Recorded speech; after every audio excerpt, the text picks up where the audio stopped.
پورا جہاز ہی۔ فرمایا الحمدللہ، اور تم نے جلدی کی خبر دینے میں سبق پڑھا رہا تھا، کیوں مجھے دخل اندازی دی تم نے میرے کام میں، کیوں دخل اندازی کی؟ سب الحمدللہ۔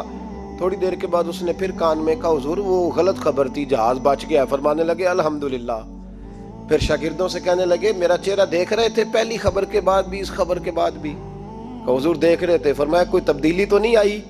کہا حضور نہیں۔ فرمانے لگے شکر الحمدللہ، رب نے میرا دل دولت سے نہیں جوڑا، اپنی ذات کے ساتھ جوڑ کے رکھا ہوا ہے، تبدیلی تو نہیں آئی۔ یہاں تو ٹینشن ہی ٹینشن ہے، ڈپریشن ہی ڈپریشن۔ اور بات کس کی ٹینشن ہے؟ پیسے کوئی نہیں، دولت کوئی نہیں، کوئی چکر چل جائے نا کبھی، اس سے بھی کبھی پوچھ جس کے پاس ہے، وہ تجھ سے زیادہ غریب ہے، اس سے کبھی پوچھ، وہ تجھ سے زیادہ آزمائش میں ہے۔ غریب شہر تو فاقوں سے مر گیا، لیکن امیر شہر نے ہیرے سے خودکشی کر لی، اس کو بھی تو پوچھ اس کا کیا حال ہے۔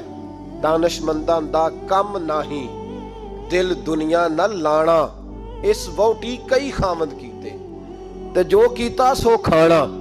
یہ تو کام ہے اس کا، بڑے آئے بڑے چلے گئے، بڑے آئے بڑے نکل گئے، توجہ ہی نہیں، مزاج ہی نہیں۔ حضرت مولا علی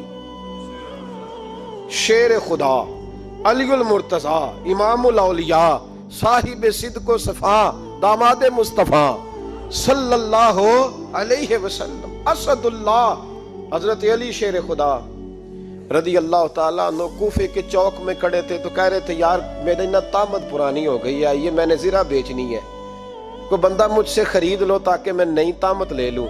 ایک بندہ کان میں کہنے لگا حضور طامت کے پیسے بھی نہیں۔ فرمانے لگے پیسوں کو چھوڑ، علی کا سینہ دیکھ، اللہ نے ایمان کی دولت سے بھرا ہوا ہے۔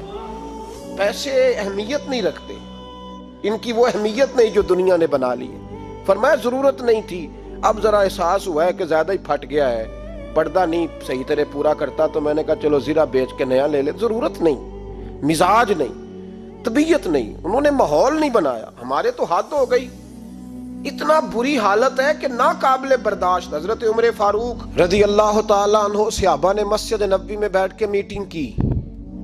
عمر کی تنخواہ بڑی تھوڑی ہے مال غنیمت میں سے، اب تو عمر کے پوتے بھی ہیں، نواسے بھی ہیں، رشتہ داریاں بھی ہیں، تعلق بڑھ گئے ہیں، اور عمر فاروق بوڑھے بھی ہو گئے۔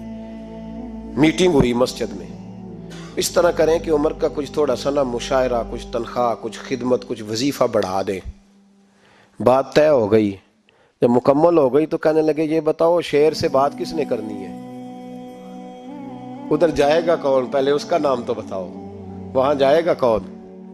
تو انہوں نے کہا یہ تو ہم نے سوچا ہی نہیں، بات تو بڑی تگڑی ہے، عمر سے کون بات کرے گا؟ یہاں جتنا مرضی تگڑا پیر ہو، آپ نذرانہ لے کے جائیں، مسئلہ ہی کوئی